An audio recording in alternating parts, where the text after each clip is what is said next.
So as far as, advocacy and action, especially with this being a shorter talk, I just figure I would talk about kind of who I am and what I do, and that should encompass everything. So hello, everyone. My name is Dan. My pronouns are he, she, they. I will talk about that a little bit in a second. And if anybody would like to, I've kind of put my socials right here. I kind of famously am involved with too much all the time. I just care about a lot of different organizations. So I kind of help a bunch of artists locally with, headshots and graphic work. That's this one. I am a glitter clown and do a kind of drag story time type program called Storytime with Sparkle. That's all right here. The organization that I have founded this past year, Treehouse Cincinnati, is right here. And then I also sit as the chair of PFLAG Cincinnati, and that info is right there.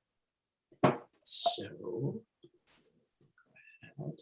who am I? I am an uncle, artist, educator, advocate, activist, and spaz.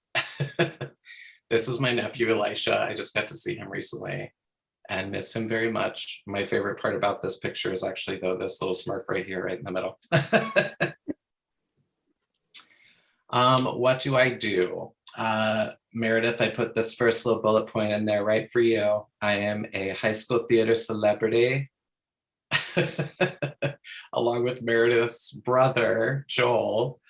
And I also, basically what some people know me as, like, from a film that is downtown in the National Underground Railroad Freedom Center. It's called Brothers of the Borderland. Oprah narrated the film. They kind of built a theater around it. If anyone has ever been to the Underground Railroad Freedom Center, please check it out if you haven't been. It's absolutely amazing. That film I was able to do right at the beginning of my time at CCM at UC. And the story is basically about the Rankin family. They were very, very important for the Underground Railroad in Ripley, Ohio. So it was a very, very influential film for me because I tend to be a little bit more social justice minded. I also worked for a really incredible touring children's theater nationally and internationally. And presently I work as a caretaker for Mount Auburn Presbyterian Church, which is kind of progressive 150-year-old Presbyterian church that is in Mount Auburn, right by UC. I am also a freelance artist, glitter clown, do crafting, design work, photo stuff. Again, I sit as the chair of PFLAG Cincinnati. The website is right there. If anybody isn't familiar with PFLAG, basically PFLAG acts as a support and resource group, especially for parents and people in the LGBTQ community. A lot of the parents and grandparents we have come into the group, their teenage kid or grandkid has just come out to them as either gay, lesbian, bisexual, trans, whatever it might be. And they're just kind of trying to get some resources and trying to get some support, figuring out what all that means and how to be a better advocate. With Treehouse Cincinnati, the website is right here. Treehouse is basically an idea that I floated working with PFLAG and another organization called Glisten Cincinnati. Basically, there were several LGBTQ organizations in the city that were just very much in need of office space. They'd kind of been operating in spaces, but more in like a renting capacity, and just really didn't have a home base. So I floated an idea, and basically that has kind of sprung into almost indirectly what's budding and very quickly growing into a LGBTQ center for Cincinnati, or at least one, which is great. And then my program Storytime with Sparkle, which some people are kind of familiar here with in the room. I started doing this program in Seattle, kind of around the time that a bunch of drag queen story times were um, starting in, I think, Brooklyn, San Francisco, and then up in Pacific Northwest. We were one of the first people that were kind of starting to branch out into it. There were some people in Portland as well. And then I also spent some time with an organization called QTET, which is the Queer Teen Ensemble Theater. It basically was a theater collaborative effort for queer teens to be able to kind of come together and, you know, support one another kind of through theater. It was almost like journaling. They would create scripts and then be able to talk about difficult things that we're going through. With advocacy, basically within Treehouse, right here are our four, I call them our root organizations: PFLAG Cincinnati, GLSEN Cincinnati. GLSEN basically works to support high school GSAs or GSTAs, rainbow clubs, gay straight alliances, things like that. They do a lot of incredible work locally with youth. And of course, definitely support families and whatnot as well. Love Must Win is a really wonderful organization. It almost acts like a mini umbrella organization in and of itself. It's kind of based in Northern Kentucky, or has been. One of the committees that they have is GLAST, which basically deals within the LGBTQ community, people navigating sobriety, either drug addiction or alcoholism, and they just kind of work to create sober spaces, and we kind of help support that. Black Power Initiative, this is the flyer for BPI. They are in the midst of doing this really incredible education kind of workshop series. This next one is going to be on literacy. It's actually on Sunday and Monday, the 19th and 20th. They are just an incredible young organization. They kind of started during the Black Lives Matter rallies that were starting, you know, about 1.5 years ago, I guess it was now.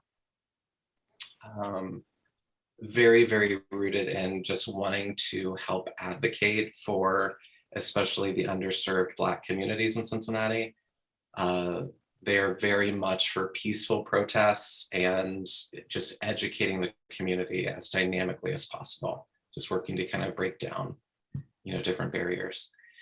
Please do not judge my flyer editing skills right here. This does not read 103 white. That is not what this reads. They had kind of put the wrong address right here. So on September 19th, this workshop is actually going to be where the Treehouse is located, which is 103 William Howard Taft Road, which is in Clifton, right by UC. And it'll be from 3 to 5. And on the 20th, they'll be at Fairfield Clifton Elementary from 5 till 7.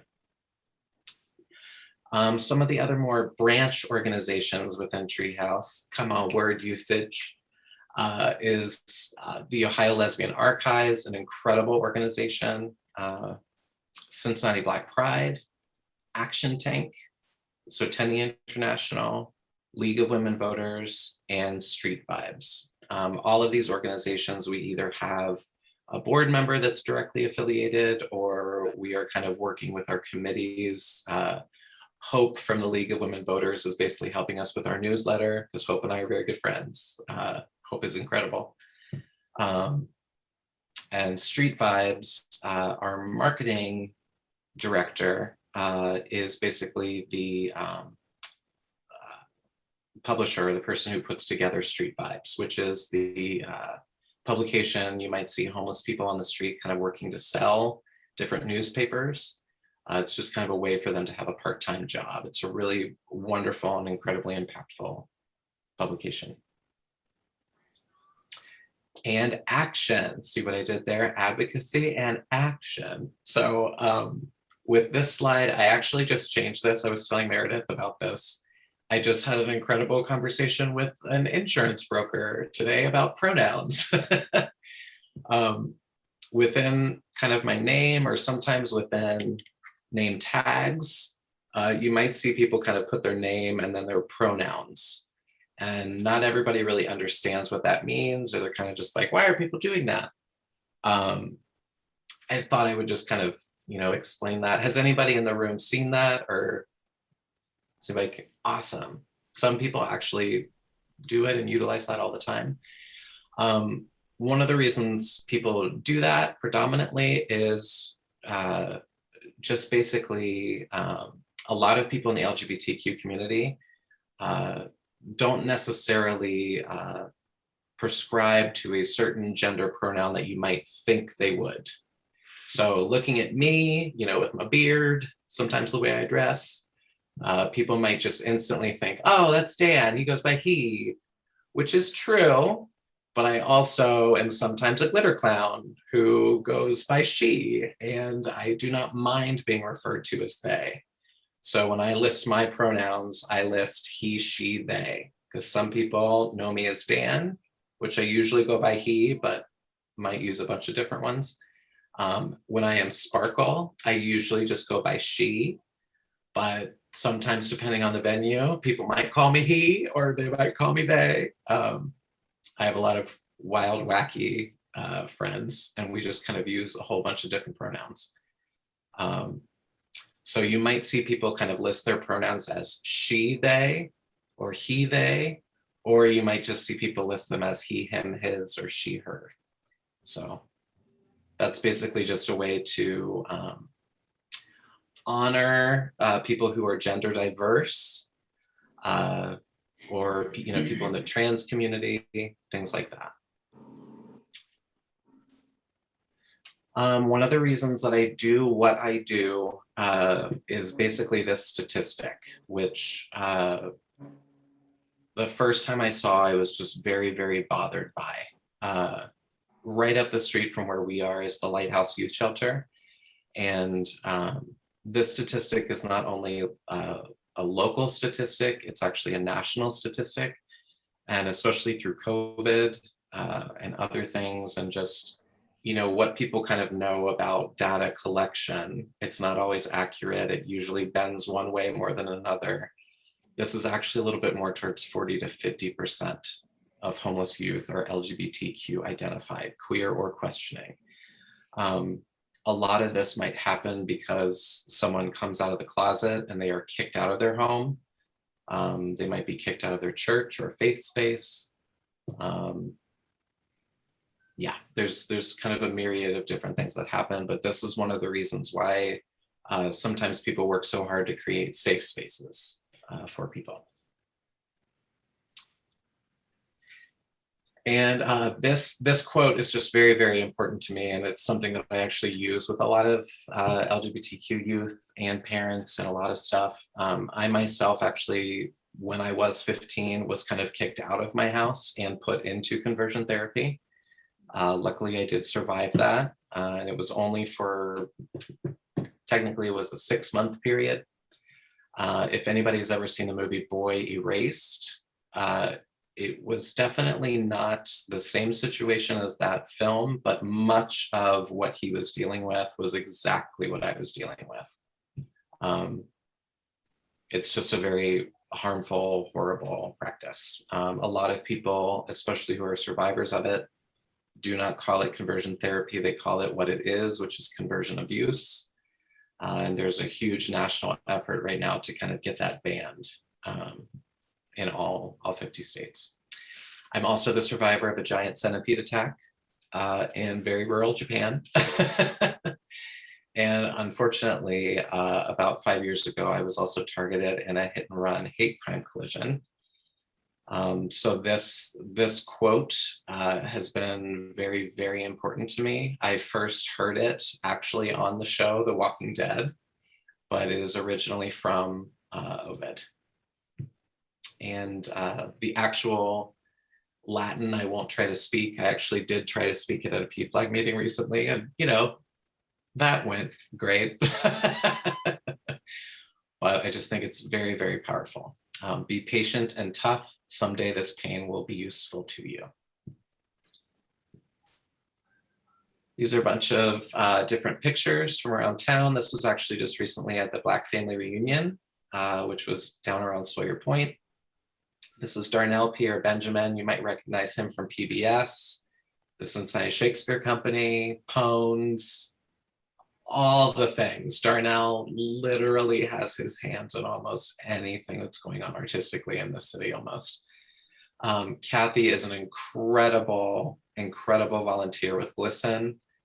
She also works with social workers graduating from NKU. I think she may have just retired from that, but she's an avid volunteer. She's just a wonderful, wonderful lady. And then I'm here kind of representing PFLAG. These books over here on the side, my dear friend Terry Miles, who's actually on the Treehouse board, we spent COVID writing her memoir. It was something that she had kind of always wanted to do. And she herself is trans identified and is hoping to basically use the sales from the book to fuel a foundation and eventually build a trans exclusive center for kind of trans, non-binary, and genderqueer people. If that isn't here locally, she's going to kind of figure out potentially even on the West Coast somewhere where that might be located. Down here, here's Sparkle, here's the glitter clown. Actually, both of these pictures are that. This shoot was actually from the Cincinnati Magazine. This was it literally happened right after COVID hit. And I was very honored to be a part of the Pride issue that I think was either in 2019 or 2020. But very shortly after, I modified the dress a little bit. Once all the Black Lives Matter, rallies were happening, just to kind of show some support.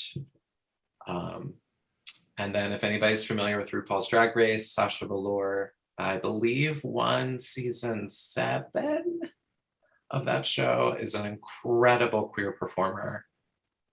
Just absolutely amazing. And these photos were basically about a month before the collision happened in Seattle. It's about 5 years ago. And then this is my board for Treehouse. These are all of the individuals that are currently on the board. We are getting ready to kind of go through the process of onboarding again. David is our treasurer. AJ works to manage the GLSEN youth group here in town. Is just a fantastic activist and advocate. Gabby is the one who kind of takes on Street Vibes. She's our marketing director. Rico is the head of Black Power Initiative, just an incredible community activist, and also educator. He has a degree in preschool administration, and I literally think Rico's going to be the mayor of Cincinnati one day, if not the president, honestly. Renee is the chair of GLSEN right now. Rebecca is the pastoral resident here at Mount Auburn Presbyterian. Rebecca goes by they, them.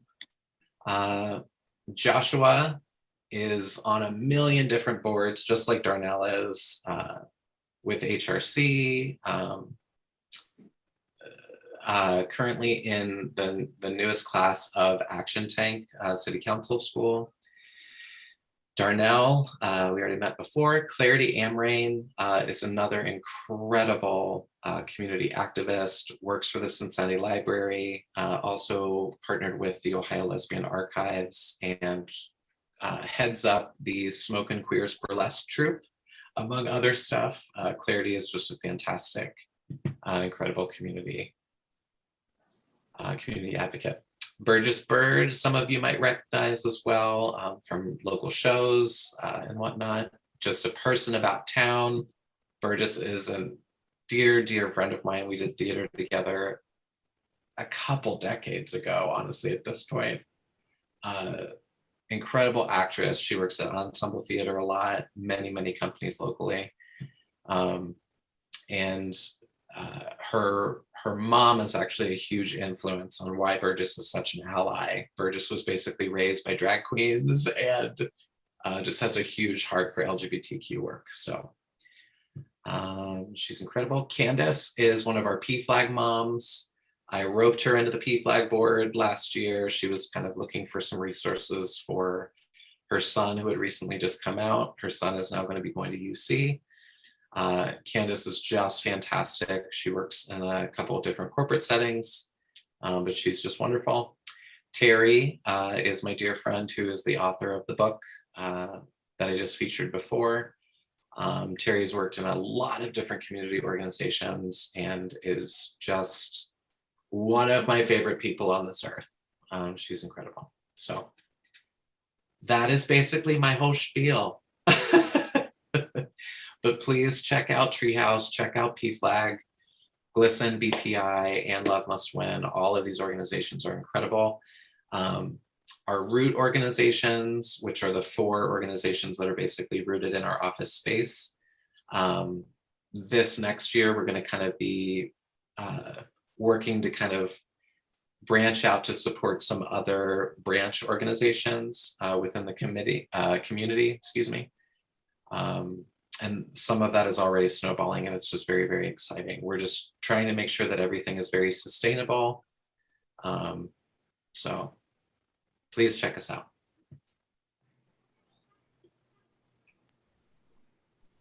Thank you so much, Dan. You're welcome. Was that quick enough? It was great.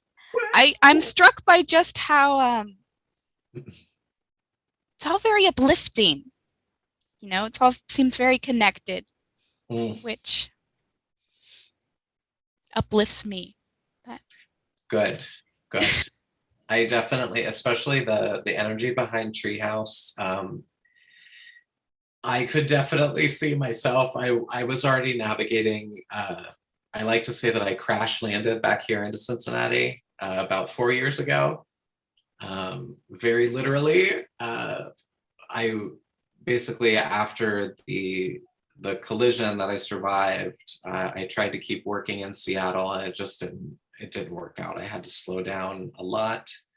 I was doing about 6 and 8 shows a week on top of trying to do some community fundraisers and different things like that.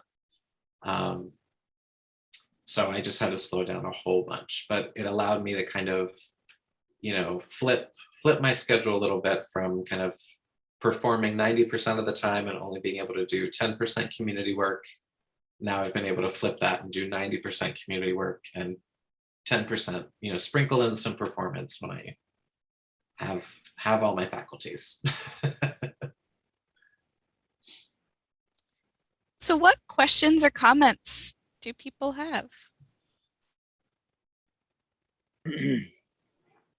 Where did the name Treehouse come from? That is a great question. We actually get that a lot, and I love that people ask this question.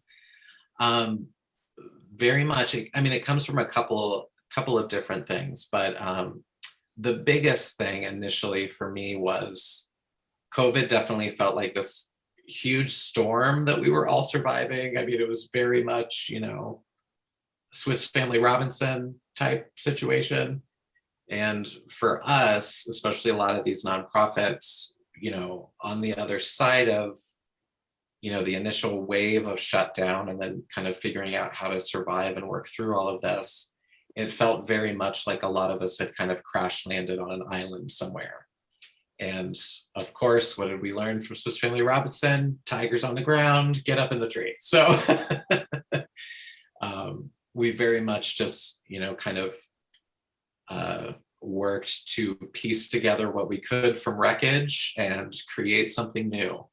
I also love the imagery of this because I feel like a lot of people, especially in the LGBTQ community, have kind of felt like having an LGBTQ center is something that is just so out there, very fictional, you know, not anything that's based in reality. So it's kind of like we're building our own Neverland in some sense. So that's kind of where it comes from. Very good. So I hope this is not too personal, but when did you know who you are? Not personal. And please know no question is too personal. Okay. I do not offend easily.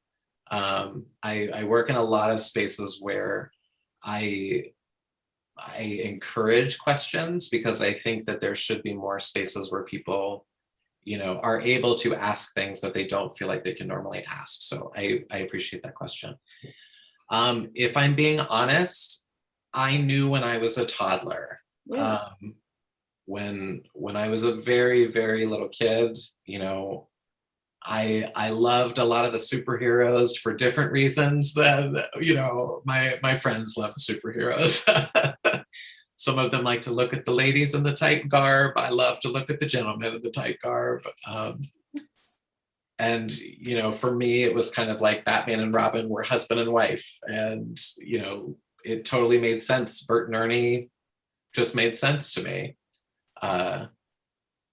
So I definitely have some kind of early memories. I'm not like a necessarily Mary Lou Henner. I can't recall minutes of every day from my history or anything else, but it's one of the reasons why I definitely, through my work with educational theater, really started to see some patterns with some of the kids that were me growing up and didn't have, anybody advocating for them. Like when a little boy wants to play the Wicked Witch in Wizard of Oz, that should be fantastic. Like that kid should have just as much chance to play that role as anybody else, But the theater that I worked for, Missoula Children's Theater, that had actually happened in a community, I think in very rural Minnesota, I think is where it happened, or Wisconsin. And it kind of changed the trajectory of the company because there was such an uproar within the community that this little boy was playing this female witch, and it just created this huge fallout. And especially when I was on the road with that company, I really tried to be sensitive to that and kind of get the parents talking about that, respecting certain people's boundaries, but definitely kind of letting them know that queer people do exist and not everybody lives in a heteronormative society or, life. So. Interesting. Thank you. Totally. What? Can you hear me? Yes. Okay.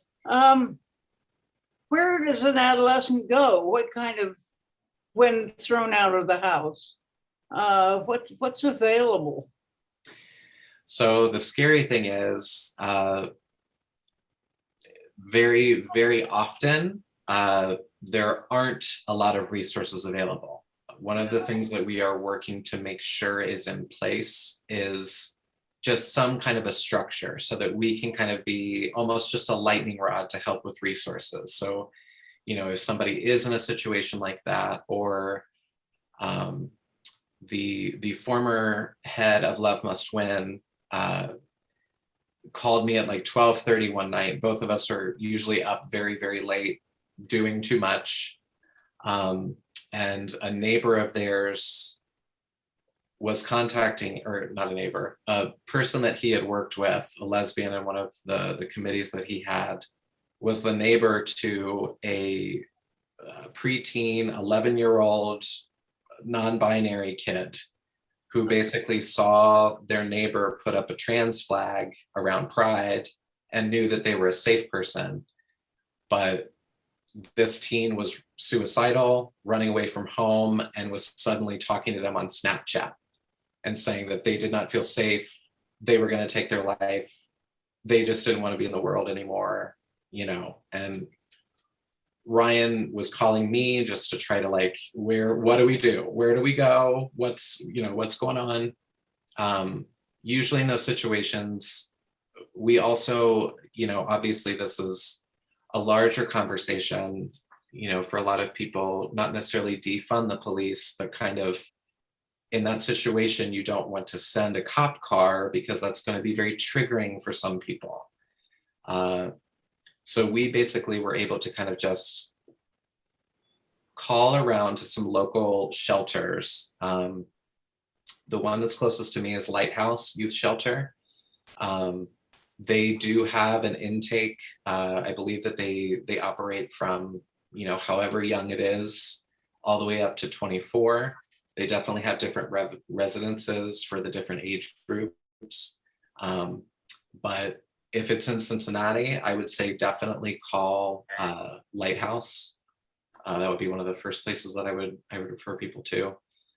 In Northern Kentucky, I would refer people to the Children's Home, which is kind of, I don't think that they're right by the airport, but they're kind of, just across the river, and very similar to Lighthouse. They kind of deal with, homelessness. It is more of a Catholic run organization. So again, that brings up this whole other set of circumstances, because unfortunately there are homeless shelters who turn people away because they make them sign either a statement of faith or, whatever the situation is, they're not welcome to everybody. So my goal is to definitely just work to change that. And I think that is something that is definitely on people's radar. There are a lot of different organizations that realize that this is a problem.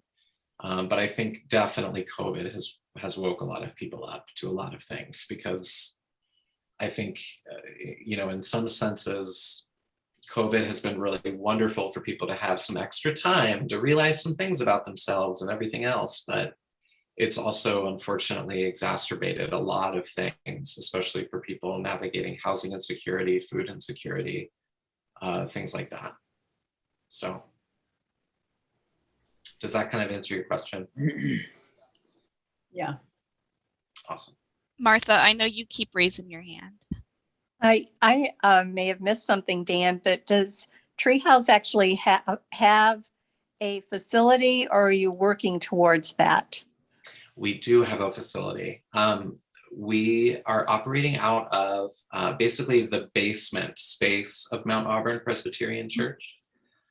This space used to be community shares, and right before us, it was an organization called Heartland Trans Wellness. Unfortunately, they weren't able to kind of survive through COVID, basically. And it made more sense to kind of,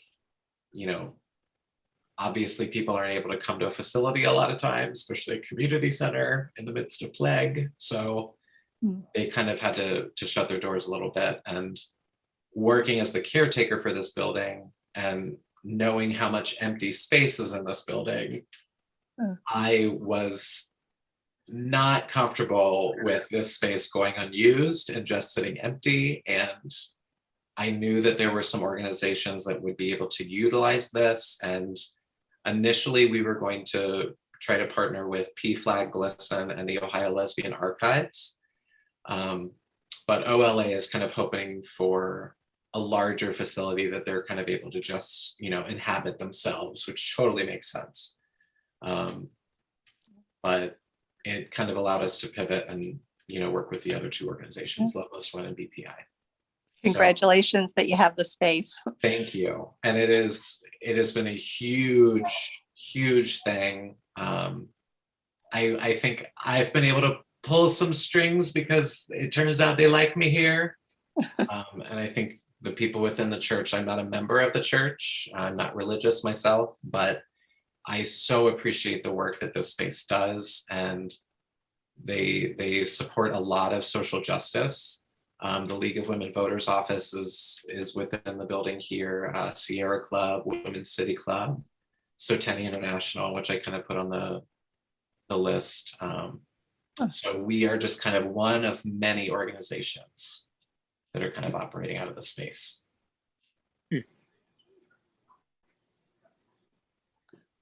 Y'all, it's 7:40 now. I'm just wondering if there are any last minute comments or questions.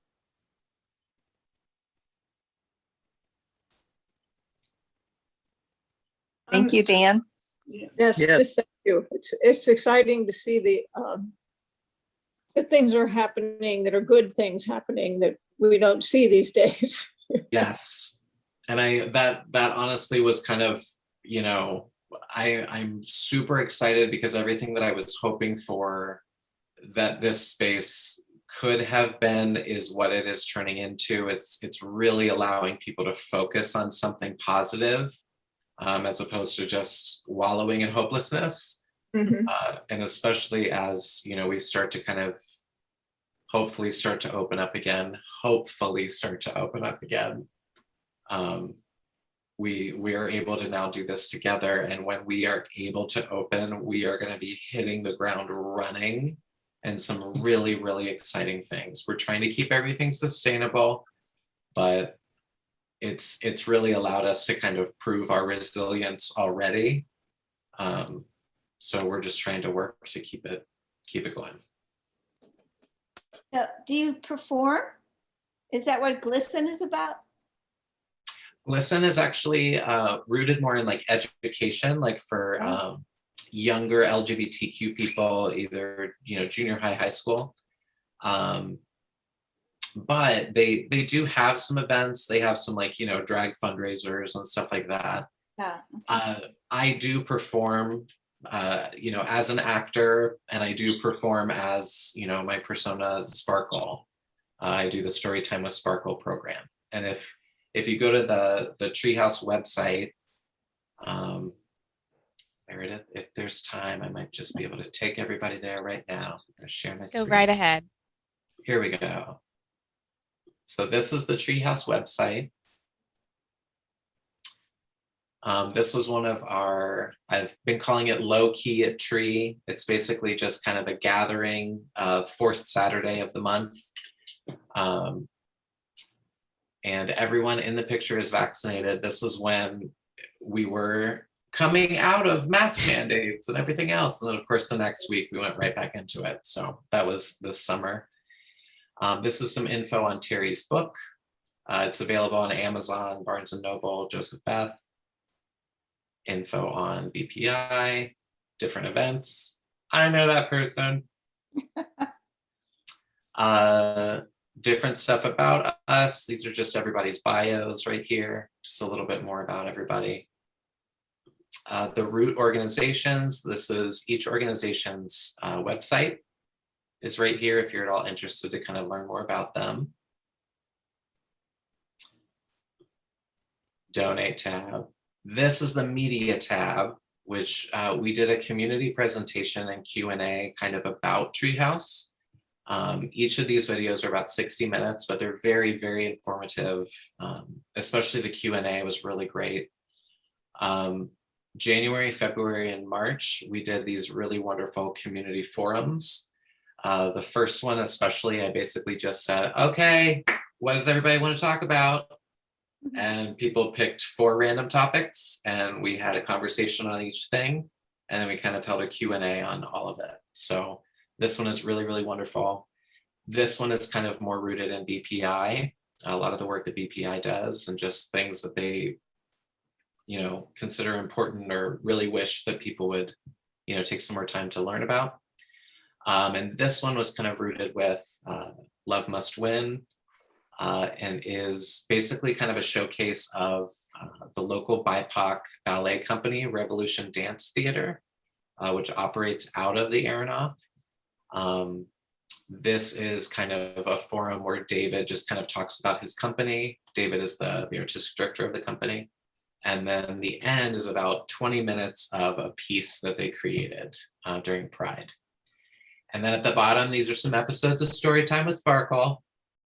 We pivoted online, and we're gonna start filming this again. This was kind of right when COVID hit, and just right before. And I tried to kind of keep the program going every week, but it was just exhausting after a while. So we have some material up there, but this was a pre-Pride advocacy camp that we tried to do in April. And it basically was just a way to kind of get people thinking about Pride and get people thinking about LGBTQ issues and knowing why this is important and what Pride is, and, you know, just really, really wonderful, you know, days that we were able to have with everybody. This had never been attempted before. Everything that I delegated basically fell through, and I had to be the one running this entire thing. But again, it was so valuable. We actually had a teenager come out with different pronouns in one of these spaces for the very first time, and was allowed to be in a space and exist as he for the first time. Their parent was very, very excited for that, because they obviously hadn't felt comfortable even at home saying that that was a thing. Right before the GLSEN prom, which is basically an LGBTQ prom that's held every year, we were able to do a teen advocacy camp. So it basically was kind of the same thing, just shortened. And ideally, we were looking to kind of allow the teens to focus what they wanted to talk about each day. And we were just going to be there to kind of, give them some safe space to do all of that. It turned a little bit more into the teens being zoomed out and just not wanting to do much of anything, but we were still able to kind of, with a handful of folks, we were able to kind of get some programming done. But if anybody ever has questions or concerns or anything, please feel free to contact us. I not only have built this website, I am the one that answers the email. So I'm happy to answer anything ever. So. Thank you all again for letting me come and letting me speak. Thank you, Dan. That was Thank you. great. Oh my gosh, absolutely. Thank you so much, Dan. Thank you, Meredith. Thank you. Thanks, Meredith. Thanks, Dan. You all Yeah, have a everybody- wonderful night. Yes, All please right. stay safe. Stay safe, stay well.